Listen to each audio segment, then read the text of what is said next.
নমস্কার দর্শক বন্ধুরা, সৌভাগ্য চক্র অনুষ্ঠানটিতে আপনাদের অনেক স্বাগত। সৌভাগ্য চ্যানেলে আপনাদের অনেক স্বাগত। আমি ডক্টর ব্রহ্মানন্দ ঘোষ। আজকে একটা বিষয় বিশেষ নিয়ে কথা বলবো। শত্রু আপনার উপরে ক্রিয়া করেছে, সেই ক্রিয়া কাটার উপায়টা কি আছে?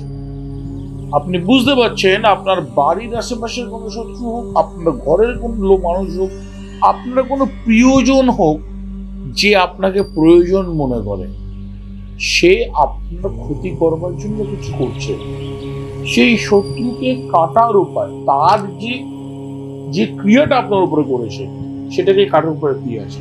একটা উপায়, একটা হলুদ রঙের লেবু নিন, চৌরাস্তার মুখে যান, লেবুটিকে 4 খণ্ডে আপনি কাটুন।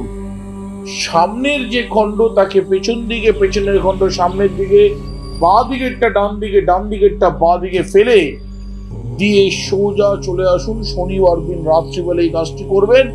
আসার পর হাত নুন আর কর্পূরের জল দিয়ে ধুয়ে নেবেন। আপনার উপরে যত বড় ক্রিয়া করে থাকুক না কেন, সেই ক্রিয়া কিন্তু কেটে যাবে, এটা গ্যারান্টি। জয় মা তারা, জয় গুরু।